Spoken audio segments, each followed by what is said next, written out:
Unity in Messiah.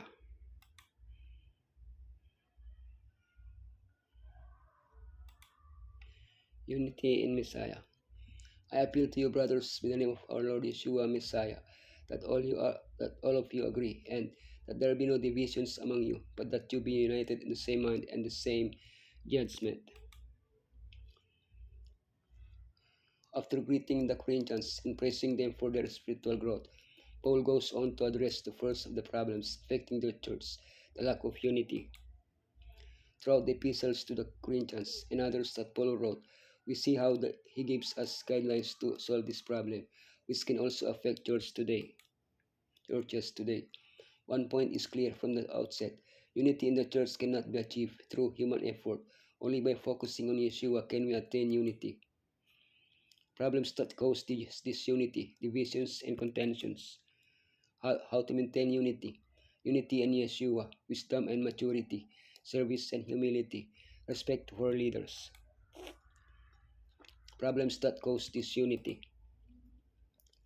divisions, and contentions. I appeal to you, brothers, by the name of our Lord Yeshua Messiah, that all of you agree and that there be no divisions among you, but that you be united in the same mind and the same judgment. What were the divisions that existed in the church of Corinth? Various leaders had passed through Corinth, and each believer had his favorite preacher, Paul, Apollos, Peter.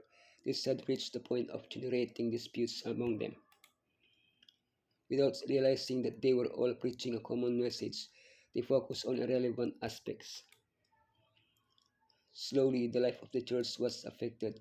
The lack of unity distorted the celebration of the Lord's Supper, and they even went so far as to sue each other in court. How to maintain unity? Unity and Yeshua. Elohim is faithful who has called you into fellowship with his Son, Yeshua Messiah our Lord. Is Messiah divided? Was Paul crucified for you? Or were you baptized in the name of Paul? With these questions, Paul wants to make them reflect. Unity can only be achieved by having Yeshua as our Lord. Unity is not achieved by adhering to the thoughts or ideas of a brother or sister, or by forming close groups. But unity in Yeshua is not uniformity. It does not imply that we all think the same about everything, or that we all act in the same way. Small differences of opinion, the different gifts that each one has when they are centered on Messiah, instead of generating disunity, generate unity. Unity in the church is only achieved by dying to self and living for Yeshua. Wisdom and maturity. Brothers and sisters, I could not address you as people who live by the Spirit, but as people who are still worldly, mere infants in Messiah. Paul calls immature Christians children in Messiah, carnal. This type of Christians focus more on people than on Yeshua. When undue importance is given to some leaders at the expense of others, groups form that divide the church. This is a result of immaturity. Therefore, Paul invites us to reach maturity in Messiah. Immature, they are like children. Mature, they are adults. Immature, they fed on milk. Mature, they eat solid food. Immature, they are carnal. Mature, they are spiritual. Immature, they swayed by the opinions of others. Mature, they have spiritual discernment. Service and humility. This then is how you ought to regard us as servants of Messiah and as those entrusted with the mysteries Elohim has revealed. Just as today, in the first century, people were divided by political, philosophical, religious, and other beliefs. How can we prevent this way of thinking from infiltrating the church and creating division? The leader's attitude plays a significant role. Church leaders must be clear about their role as stewards. They're not the owners of the church, they simply manage it for Messiah. The leader of the church is Yeshua, all others lead it as servants of Messiah.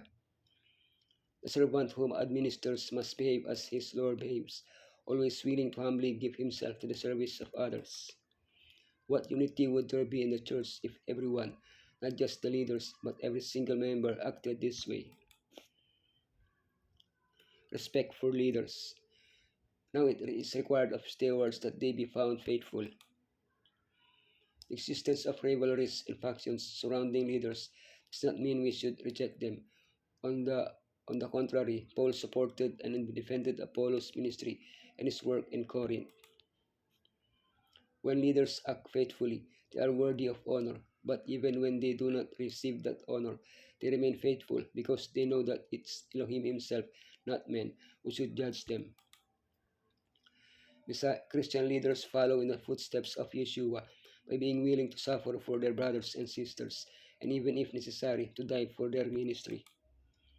Neither leaders nor members are called to fight or argue with each other, but to unite in praising Yeshua and preaching the message of the cross. Nothing can perfect a perfect unity in the church but the spirit of Messiah-like forbearance. Satan can sow discord. Messiah alone can harmonize the disagreeing elements. When you, as individual workers of the church, love Elohim supremely and your neighbor as yourself, then there will be no labored efforts to be in unity. There will be a oneness in Messiah. The ears to report will be closed. No one will take up a reproach against his neighbor. The members of the church will cherish love and unity and be as one great family. Then we shall bear the credentials to the world that will testify that Elohim has sent his Son into the world.